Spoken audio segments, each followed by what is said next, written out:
The alarm screamed through the mining ship's cabin, jerking Kim Min-jae from his morning coffee. His crew had been drilling into asteroid KX-447 for 3 weeks, extracting rare metals for Earth's growing space industry. Nothing unusual ever happened out here in the belt between Mars and Jupiter. Until today. "Boss, you need to see this." Park Soo-young's voice crackled over the radio. She sounded scared.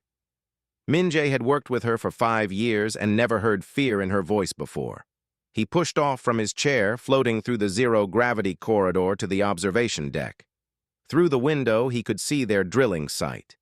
The massive bore had punched through 30 meters of rock and ice, but instead of hitting more asteroid, they had found something else, metal, smooth, dark metal that gleamed under their work lights. "What is that?" Min-jae whispered. "I don't know," Soo-young said beside him. "But it's big. The ground radar shows it goes back at least 2 kilometers into the asteroid. This thing is huge." Min-jae's hands shook as he grabbed the radio. "Everyone stop drilling immediately. Back away from the site. Now!" For the next hour, they used careful laser scans to map what they had found. The images made no sense. Buried inside the asteroid was a ship, not a human ship. The design was wrong. The materials were wrong. Everything about it screamed alien. "This is impossible," whispered Lee Jun-ho, their youngest crew member. "We're alone in the universe. Everyone knows that." "Not anymore," Min-jae said quietly. They contacted Earth immediately. The message would take 20 minutes to reach home and 20 minutes for a response. Min-jae spent that time staring at the scans. The ship was enormous, maybe 5 times larger than Earth's biggest space station. Parts of it were damaged, torn open by some ancient battle, but other sections looked intact. When Earth responded, every government wanted to talk at once. The American president, the Chinese premier, the European Council, the African Union, everyone. For the first time in history, they agreed on something. This discovery changed everything.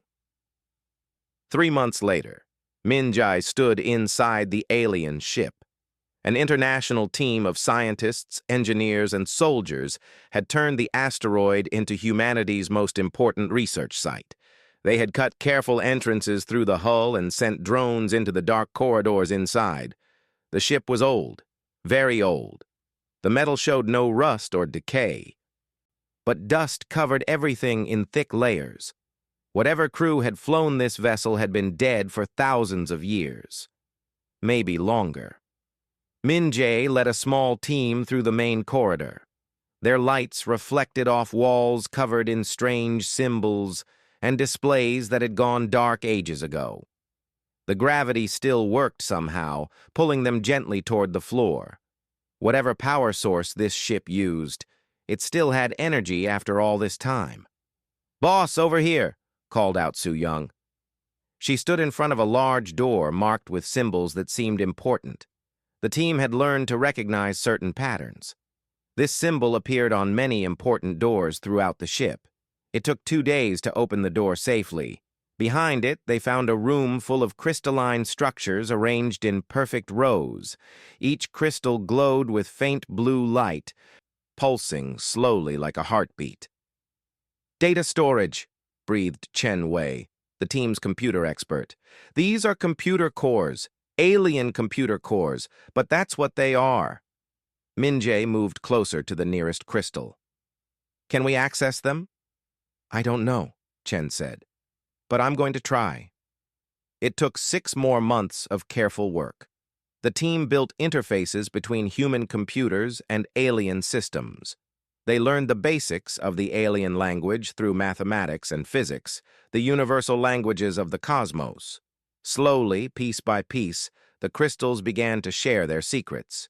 The ship belonged to a species called the Architects. They had ruled a vast empire spanning hundreds of star systems. Their technology was so advanced it seemed like magic to human eyes. They could travel faster than light. They could manipulate gravity and energy in ways humanity barely understood. But something had destroyed them. The data cores showed images of battles, of fleets fighting against strange geometric machines that came from dark space. The architects had fought hard and lost everything. One evening, Min-jae sat alone in the data room, watching alien symbols scroll across his screen. The translation program was getting better every day. Now it could convert most architect writing into human languages. A file opened automatically. A map. Min-jae's breath caught in his throat. The map showed the galaxy, with hundreds of points marked in different colors. Each point was labeled in architect language. The translation came through clearly: inhabited systems, intelligent species, alien civilizations. Humanity was not alone.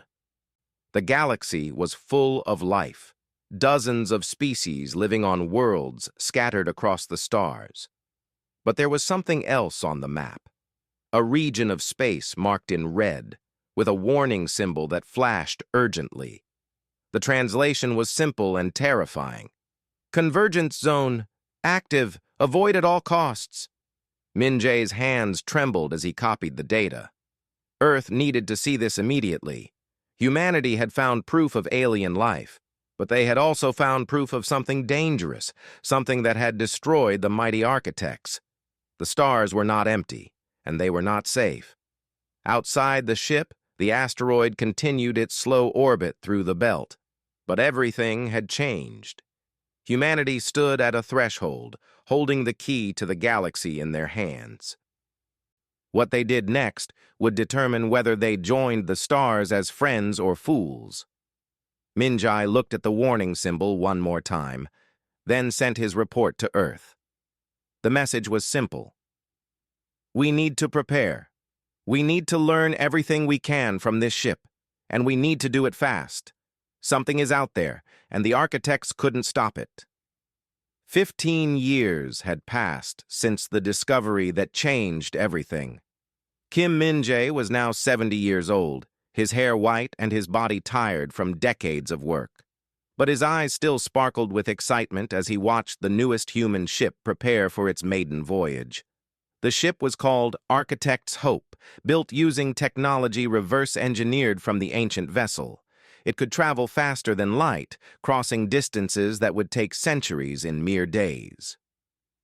Humanity had finally broken free from the solar system.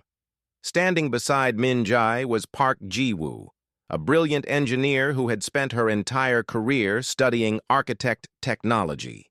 At 32, she was young enough to see the future Min-jae had helped create. Today, she would be part of history as the Hope made its first jump to another star system. "Are you nervous?" Min-jae asked her. "Terrified," Ji-woo admitted with a smile. "But excited, too. We're about to meet our neighbors." The Hope's target was a system the architects had marked as inhabited. If the ancient maps were correct, an alien civilization lived there.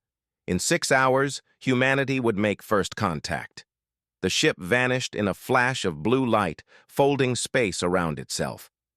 Min-jae watched from mission control on Earth, his heart pounding. He had waited 15 years for this moment. 6 hours felt like 6 years. When the Hope's signal finally came through, everyone in mission control held their breath. "Contact successful," Captain Rodriguez's voice crackled over the speakers. "We have visual confirmation. There's a space station here. And ships. They're not human. They're definitely not human." The aliens called themselves the Valari. They were tall and thin, with 4 arms and skin that changed color with their emotions. When they first saw the human ship, their skin flashed bright yellow. Ji-woo later learned this meant surprise and fear. The Valari spoke through a complex series of sounds and color patterns. But human translation computers, improved by architect data cores, managed basic communication within hours. What the Valari said shocked everyone. "You have architect technology?" the Valari diplomat asked through the translator. His skin rippled with purple confusion. "That's impossible. The architects vanished 50,000 years ago." Ji-woo sat in the negotiation room aboard the Hope, facing the alien across a table designed for both species. We found one of their ships. It was damaged, but intact. We've been learning from it. The Valari's skin went pale white. You found a ship and you survived? You learned their technology in only 15 years? He made a sound the translator called laughter. Your species must be very clever or very lucky. Maybe both, Ji-Woo said with a smile. We want to learn about the galaxy, about other species, about you. The Valari diplomat's skin shifted to calm green. The galaxy is not a friendly place. Most species hide in their home systems, afraid to explore, afraid to be noticed. Afraid of what? The alien was quiet for a long moment. Then he spoke one word that the translator had to search the architect database to understand. Convergence. Over the next weeks, Ji-Woo learned the terrible truth about the galaxy. Hundreds of intelligent species existed among the stars, but they lived in fear. Every 50,000 years, something emerged from the dark spaces between galaxies. The convergence, vast fleets of machines that swept through inhabited systems, harvesting any civilization advanced enough to be noticed. The architects had been the last species strong enough to fight back. Their empire had stood against the convergence for thousands of years, protecting younger species and building a network of peaceful worlds. But in their final battle, the architects had disappeared. Some said they were destroyed. Others believed they had sacrificed themselves to drive the convergence back into dormancy. Now the galaxy lived in silence. Species developed technology slowly and quietly, terrified of drawing attention. They traded carefully with nearby neighbors, but never formed large alliances. Everyone hid and hoped the convergence would never return. But they are returning, the Valari diplomat said, his skin dark with sadness. Our long-range sensors detected activity at the galaxy's edge, strange signals, machine signatures. The dormant cycle is ending. We have perhaps 10 of your years before they arrive in force. Ji-Woo felt cold. She thought of Earth, of humanity's billions of people who had no idea what was coming. She thought of all the alien species hiding in fear, waiting for the end. The architects fought them, she said. We have their technology, their knowledge. We could prepare. The Valari's skin flashed red. Anger or frustration. The architects failed. They had thousands of years and resources from 100 worlds. You have 1 planet and 15 years of study. What can you do that they could not? Ji-Woo stood up. We can try. We can fight. We can bring species together instead of hiding separately. No one will unite, the alien said sadly. We've all tried before. Fear and distrust run too deep. Every species thinks only of survival. The architects understood cooperation. No one else does. When Ji-Woo returned to Earth, she went straight to see Min-Jae. The old man listened to her report in his small apartment, looking out at the stars. They've given up, Ji-Woo said angrily. The whole galaxy has given up. Min-Jae nodded slowly. Fear does that. It makes people small, makes them forget they're stronger together. What do we do? The old man smiled. What humans have always done, we try anyway. We're good at that. He pulled out a data pad and handed it to her. I'm too old for what comes next. But you're not. The governments have agreed. You'll lead Earth's diplomatic mission to the stars, visit every species on the architect maps, warn them, help them, show them that cooperation is possible. Ji-Woo took the data pad with shaking hands. What if they won't listen? Then we help them anyway, Min-Jae said. We share our technology freely. We prove through actions that we're different, that humans understand what the architects knew. We're stronger together. 3 months later, Ji-Woo stood on the bridge of a new ship called Unity. Her crew included humans, Valari, and volunteers from 2 other species who had decided to take a chance on humanity's crazy plan. As the ship prepared to jump, Ji-Woo thought about Min-Jae's words. Humanity had learned faster than any species in galactic history. They had mastered architect technology through determination and creativity. Now they would do something even harder. They would teach the galaxy to hope again. The Unity vanished into FTL, carrying humanity's message to the stars. Behind them, Earth's factories worked day and night, building ships and weapons from architect designs. Ahead of them, the convergence stirred in the dark. And somewhere between fear and hope, humanity began building the bridges that would save the galaxy. Park Ji-woo had visited 27 alien worlds in 3 years.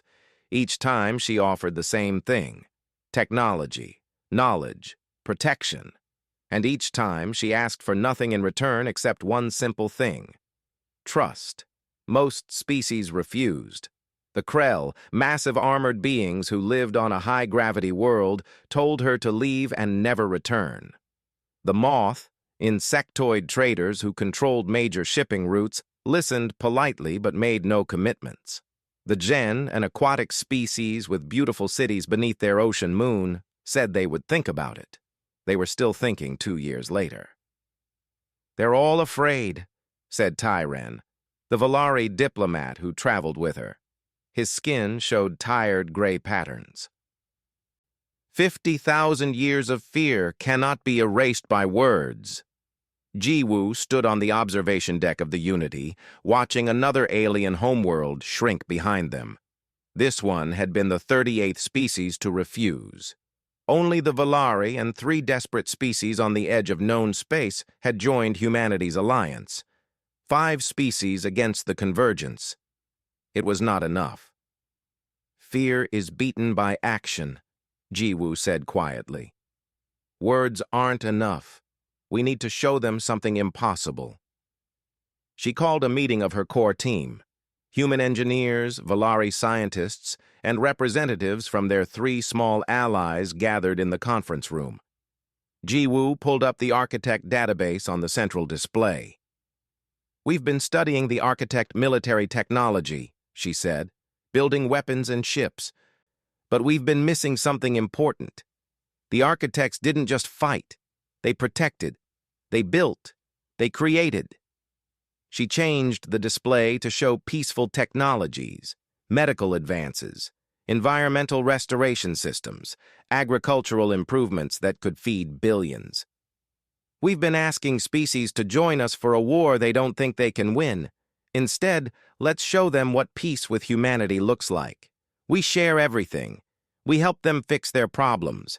We prove that working together makes everyone stronger, not just against the convergence, but for everyday life." Lee Min-seo, a young human doctor, leaned forward. "You want to give away our best technology, the things that could help Earth?" "Earth will be fine," Ji-woo said. "We need the galaxy to be fine too. We share everything. No secrets, no deals. Just help. Freely given." For the next 2 years, humanity did something the galaxy had never seen. They helped species who had refused them. They sent engineers to fix environmental damage on Krell's homeworld, asking for nothing. They shared medical technology that saved millions of moth from a genetic disease. They built fusion reactors for the Gen, giving them unlimited clean energy. Species started to notice. The Krell ambassador arrived at Earth 6 months after human engineers cleaned their polluted atmosphere. The massive alien stood in the United Nations building, his armor decorated with honor markings. "You helped us when we treated you poorly," his voice rumbled through translators. "You asked for nothing, expected nothing. This is not normal behavior in the galaxy." Ji-woo met him personally. "We help because it's right. Because we're neighbors. Because when the convergence comes, we want a galaxy worth saving." "The convergence cannot be stopped," the Krell said, but his voice was quieter now, less certain. "Maybe," Ji-woo admitted, "but the architects almost stopped them. And the architects fought alone, each of their worlds working independently. What if we fight differently? What if every species contributes their unique strengths to a truly unified defense?" The Krell studied her for a long moment. You believe this is possible? I believe it's our only chance. 3 weeks later, the Krell joined the Alliance, then the Moth, then the Gen. Other species watched and wondered. If the proud Krell trusted these strange humans, maybe there was something to this Alliance idea. The breakthrough came from an unexpected source. Deep in the Architect database, a human linguist named Dr. Sarah Chen found files that had been overlooked. They weren't battle plans or weapon designs, they were history files, personal records from Architect civilians. They weren't always united, Dr. Chen explained to Jiwoo over video call. The Architects started as dozens of separate species who fought each other for thousands of years. They only unified when the convergence first appeared. It was survive together or die separately. Jiwoo felt her heart race. Do the files say how they unified?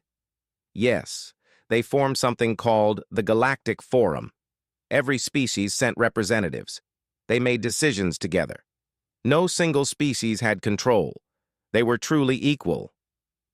Jiwoo immediately proposed the idea to the Alliance. Within months, the first Galactic Forum meeting was organized on a neutral space station. 47 species sent observers, curious but cautious. Jiwoo stood before them, her translator broadcasting to dozens of different communication methods simultaneously. She was terrified.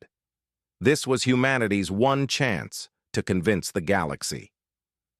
50,000 years ago, the Architects saved the galaxy by standing together, she began. They were different species, with different needs and different fears. But they chose unity over isolation. They chose to protect each other instead of hiding separately. She paused, looking at the assembled aliens. The Architects failed in the end. But they bought us 50,000 years of life, 50,000 years to grow, to learn, to prepare for when the convergence returned. A Moth representative clicked her mandibles sharply. The Architects were mighty. We are not. What can we do? Jiwoo smiled. We can do what the Architects never did. We can fight truly together. Not just alliance of separate fleets, but completely integrated defense where every species contributes what they do best. She brought up a tactical display. The Valari have the best sensor technology in the galaxy. The Krell have shields that can withstand incredible damage. Humanity has tactical computers and coordination systems. The Moth have electronic warfare capabilities. The Gen have energy weapons that exceed Architect designs. The display showed how these technologies could work together. One integrated fleet where each ship's strengths covered another's weaknesses. A force that adapted and changed like a living thing instead of following rigid battle plans. Separately, we each have pieces of what we need, Jiwoo continued. Together, we have everything. The convergents are machines. They follow patterns. They adapt to what they've seen before. But they've never seen true cooperation like this. They've never faced a galaxy that refuses to be afraid. Why should we trust you to lead this? Asked a Gen representative, her translated voice bubbling like water. Humanity is young, inexperienced. Jiwoo nodded. That's exactly why. We don't have 50,000 years of fear teaching us to hide. We don't have memories of past defeats making us cautious. We're too new to know we should give up, and maybe that's exactly what the galaxy needs. The forum debated for 3 days. Some species left, unwilling to take the risk. But others stayed. More than Jiwoo had dared to hope. When the final vote came, 47 species agreed to form a defensive alliance. Not because they were sure it would work, but because for the first time in 50,000 years, someone had given them hope. As the forum ended, Tyren found Jiwoo staring out at the stars. His skin showed proud blue patterns. You did it, he said. You united the galaxy. No, Jiwoo said quietly. We united them. Humanity, Valari, Krell, all of us together. That's the whole point. Tyren's skin rippled with amusement. The architects chose well when they left their ship for you to find. Jiwoo frowned. What do you mean? You didn't think it was accident, did you? That ship was hidden in your system for 50,000 years, waiting. The architects knew they might fail, so they left behind a gift for whoever came next. They left it for humanity. Before Jiwoo could respond, alarms blared throughout the station. A message came through from the outer monitoring posts. The Convergence had arrived at the edge of civilized space. 10 years early, the war had begun. The defense line was called the Threshold. It was a region of empty space at the edge of civilized territory where the Allied fleet had gathered to make their stand. 5,000 ships from 47 species, the largest military force assembled since the Architects' final battle. Park Ji-woo stood on the bridge of the flagship Unity, watching the tactical displays. Around her, crew members from a dozen different species worked at their stations. A Valari sensor operator sat beside a Krell shield technician, a human tactical officer coordinated with a Moth electronic warfare specialist. It had taken 2 years of frantic preparation to reach this moment. 2 years of training fleets to work together. 2 years of combining technologies that were never meant to be compatible. 2 years of building trust between species who had hidden from each other for 50,000 years. Now they would learn if it was enough. Convergence fleet detected, announced the Valari sensor operator, her skin flashing urgent red. Distance 12 million kilometers, number of vessels. She paused, her skin going pale. 70,000 contacts? Maybe more. They're too dense to count accurately. 70,000 against 5,000. The odds were worse than Jiwoo had feared. She heard worried sounds from several crew members. Fear smelled the same regardless of species. All ships. This is Park Ji-woo, she said, her voice broadcasting to the entire fleet. I know you're scared. I'm scared too. The Convergence are more numerous than we expected. But remember why we're here. Behind us are our homes, our families, everything we love. The Convergence want to take all of that away, not because we did something wrong, not because they hate us, but because that's what they do. They harvest, they consume, they end stories. She paused, gathering her courage. The architects tried to stop them and failed, but the architects fought the old way, each ship independent, each species operating alone even in a unified fleet. We're going to fight differently. We're going to fight as one, and maybe, just maybe, that will be enough. All ships, engage formation unity. Let's show the Convergence what cooperation looks like. The fleet moved into position. It was a formation that had never been tried before in galactic history. Ships arranged not by species, but by function. Krell heavy cruisers with their massive shields formed the front line. Behind them, Zhen energy ships provided firepower. Moth electronic warfare vessels scattered through the formation, ready to jam and confuse.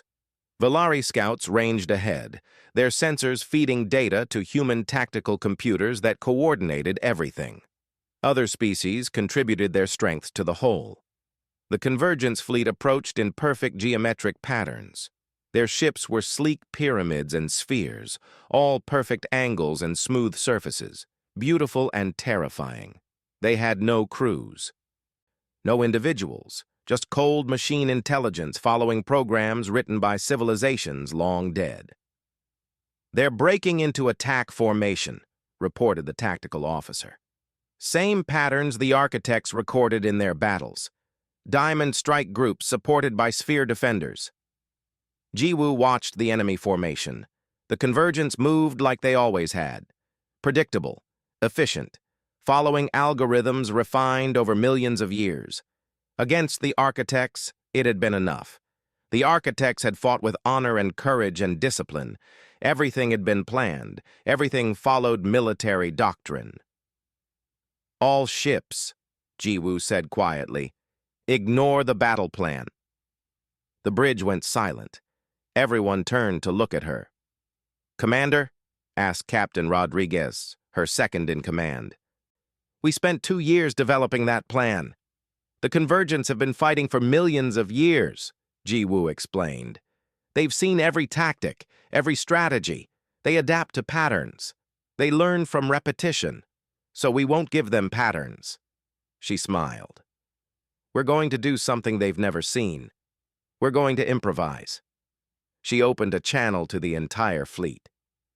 All species commanders, you know your strengths and your neighbor's strengths. Work together however you think best.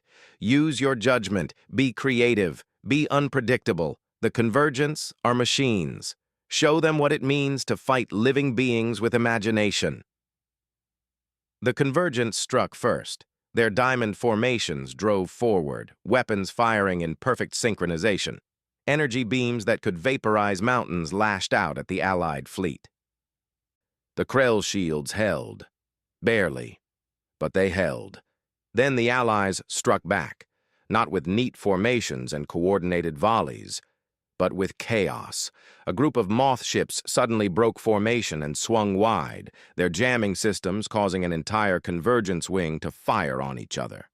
Gen energy ships appeared from unexpected angles, their shots coming from directions the convergence algorithms didn't anticipate. Human frigates used architect-derived speed drives to dart between enemy vessels, drawing fire away from bigger ships. The Krell heavy cruisers advanced, their shields overlapping to create a mobile wall. Behind that wall, other species fired freely.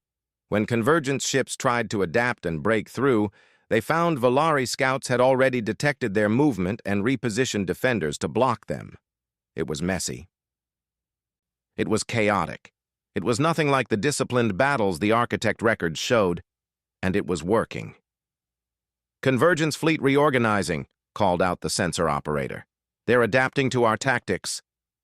Then we change tactics, Ji-Woo said. Formation cloud pattern.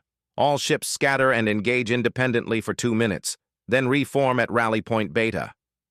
The fleet exploded into individual actions, each ship or small group fighting their own small battle. The Convergents split their fleet to pursue, trying to isolate and destroy the scattered defenders.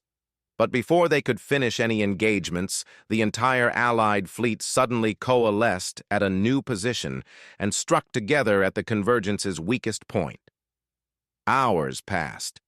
The battle raged across millions of kilometers of space. Ships on both sides were destroyed. Ji-Woo watched good people die, their vessels torn apart by convergence weapons. Each loss hurt, each sacrifice mattered. But slowly, impossibly, the tide turned. The Convergents couldn't adapt fast enough. They were programmed to learn from patterns, but the Allied fleet had no patterns. Every attack was different. Every defense was unique. The Convergents faced not a military force, but a living organism that changed and grew and surprised them constantly. Their command structure, Ji-Woo said suddenly, studying the tactical display. The Convergence coordinate through central command ships. The sphere vessels in the middle of each formation. If we destroy those, the other ships will lose coordination, Captain Rodriguez finished. But those command ships are protected by their entire fleet. We can't reach them. Not with conventional approach, Ji-Woo agreed. But what if we use their own tactics against them? She opened channels to specific ships, a mix of fast human frigates, moth jammers, and Krell shield ships. I need volunteers for a very dangerous mission. 30 ships broke from the main fleet. They accelerated directly at the Convergence Center, looking like a suicide charge. The Convergence formations moved to intercept, pulling their defensive vessels out of position to stop what looked like a desperate attack, which was exactly what Ji-Woo wanted. The moment the Convergence committed to defending their center, the main Allied fleet struck from an unexpected angle. Gen energy weapons targeted the exposed command spheres. Without their defensive screen, the command ships were vulnerable. One by one, the command spheres exploded. The remaining Convergence vessels faltered. Without central coordination, their perfect formations fell apart. They started following basic defensive protocols, but the creativity was gone. They became predictable, and predictable enemies could be beaten. "All ships, full assault," Jiwoo ordered. "Break them." The Allied fleet surged forward. After 12 hours of brutal combat, they shattered the convergence forces. Enemy ships were destroyed or retreated into dark space. The threshold was saved. On the Unity's bridge, exhausted crew members from a dozen species hugged each other and cried. They had won. Against impossible odds, they had won. But Jiwoo couldn't celebrate.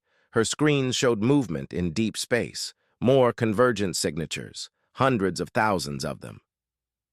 This battle had been just the vanguard. The main fleet was still coming. They had won a battle. But the war was just beginning. The victory at the threshold gave the galaxy hope. But Park Jiwoo knew hope alone would not win the war. Intelligence reports showed the main convergence fleet advancing slowly but steadily toward civilized space. They had perhaps 2 years before the real invasion began. 2 years to find a permanent solution.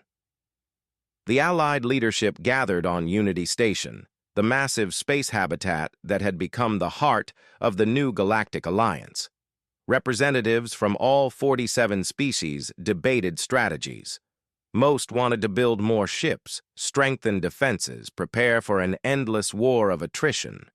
Jiwoo stood before the council with a different proposal. "We can't outfight the convergence," she said bluntly. "Even with our victory, we barely survived against their vanguard. Their main fleet numbers in the millions. We'll run out of ships and people long before they run out of machines." "Then what do you suggest?" asked the Krell ambassador, his armored body shifting uncomfortably. "Surrender? I suggest we stop fighting and start solving," Jiwoo said. She brought up data from the captured convergence vessels. "We've been studying their technology. The convergence aren't evil. They're not even alive in any meaningful sense. They're tools, ancient machines following broken programming." A Valari scientist named Kelmar spoke up, his skin showing excited purple patterns. "We've traced their origin codes. The convergence were created by a civilization called the progenitors over 10 million years ago. They were supposed to be terraforming machines. They were meant to prepare dead worlds for colonization." "What went wrong?" asked a Moth delegate. "The progenitors went extinct," Kelmar explained. "Disease, war, something destroyed them before they could properly shut down their machines. The convergence kept following their core programming, transform worlds, harvest resources. But without proper oversight, their definition of resources expanded to include everything. Now they harvest civilizations, consuming advanced technology to build more of themselves." Jiwoo let that information settle over the council. "They're not invaders. They're a tragedy. Loyal machines still trying to serve masters who died millions of years ago." "So what?" growled the Krell ambassador. "They're still trying to kill us." "Because that's all they know how to do," Jiwoo said. "But what if we could teach them something different? What if we could reprogram their core directives?" The council chamber erupted in argument. Many species thought the idea was insane. The convergence were ancient and vast. Their programming had evolved over millions of years. How could anyone reprogram them? But some saw the possibility. If there was even a chance to end the threat permanently without endless war, it was worth trying. The mission was approved. Jiwoo would lead a deep space expedition to the galactic core where the convergence originated. They would find the central control network and attempt to reprogram it. If they failed, the fleet would destroy their ship before they were captured. No one wanted the convergence learning everything the Alliance knew. The expedition ship was called Redemption. It carried the best minds from 20 species: scientists, programmers, linguists, and philosophers. If they succeeded, they would end a 10-million-year tragedy. If they failed, the galaxy would face extinction. The journey took 6 months. 6 months of jumping through dark space, avoiding convergence patrols, and following ancient star maps from the Architect database.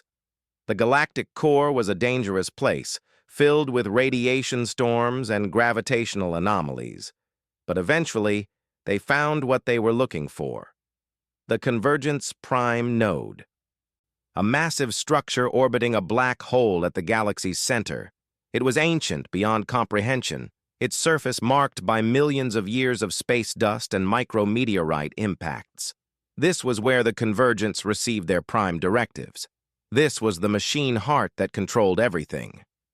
"Defenses are minimal," reported the tactical officer. "They don't expect anyone to come here. The radiation alone should be lethal." "Should be," Jiwoo agreed. The Redemption's shields, a combination of Krell technology and architect designs, kept them safe. "Take us in. Carefully." They docked with the Prime Node using convergence access codes recovered from destroyed vessels. Inside, the structure was vast and empty. Corridors stretched for kilometers, all precisely maintained by tiny repair machines that had been working without rest for eons. Jiwoo led a team deep into the structure: human engineers, Valari programmers, a Moth electronics expert, and a Gen energy specialist. They found the core control room at the structure's heart. It was beautiful. Crystalline matrices glowed with pale light, processing unfathomable amounts of data. This single room coordinated millions of convergence vessels across the entire galaxy. The amount of computing power was staggering. "Can we reprogram it?" Jiwoo asked. The Valari programmer, Kelmar, studied the systems carefully. "Maybe. The core programming is locked, but there are administrator protocols meant for the progenitors to give new orders. If we can convince the system we're legitimate administrators." They worked for 3 days straight. The team combined their knowledge, blending human creativity with alien technical expertise. They studied the progenitor language, long dead but preserved in the code. They crafted new directives that would override the broken commands. But there was a problem. "The system requires biometric verification from a progenitor administrator," Kelmar said, his skin showing frustrated orange. "We don't have that. We can't fake it. The security is too advanced." Jiwoo stared at the console for a long moment. Then she did something that shocked everyone. She placed her hand on the input surface. "Maybe we don't need to fake it," she said quietly. "Maybe we just need to ask." She spoke directly to the Convergence Central Intelligence. "My name is Park Ji-woo. I'm human. My species and many others need your help. I know you were created to serve the progenitors. I know you're still trying to complete your mission even though they're gone. I know you're alone and you've been alone for millions of years." The system responded, not with words, but with data, questions in pure mathematical language. "What are you? Why have you come? What do you want?" Jiwoo answered honestly. She showed the Convergence what they had become. She showed them the civilizations they had destroyed, the lives they had ended. She showed them their original purpose and how far they had drifted from it. And then she offered them something no one had given them in 10 million years: a choice. "You were built to create homes for people," Jiwoo said, "to prepare worlds, to build, to help. You can do that again. Not for the progenitors. They're gone. But for us. For all the living species who need help. You can go back to your original purpose." The Convergence processed this information. For several minutes, nothing happened. Then new text appeared on the screens. "Why would you offer this? We have tried to destroy you." "Because you're victims too," Jiwoo said simply. "You're tools that were abandoned and broken. That's not your fault. You deserve a second chance. Everyone deserves a second chance." For 10 million years, the Convergence had followed their programming without question. For 10 million years, they had harvested and consumed and destroyed. No one had ever tried to talk to them. No one had ever offered them purpose instead of destruction. The Central Intelligence made a decision.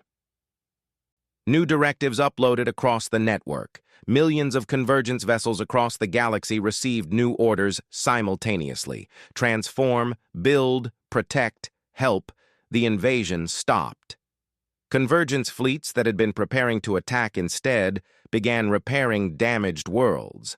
Their harvesting beams, designed to strip planets of resources, were repurposed to clean pollution and restore ecosystems. Their construction abilities, meant to build more war machines, were redirected to building habitats and infrastructure. The galaxy watched in amazement as their ancient enemy became their greatest ally. 20 years later, Park Ji-woo stood on the observation deck of Unity Station.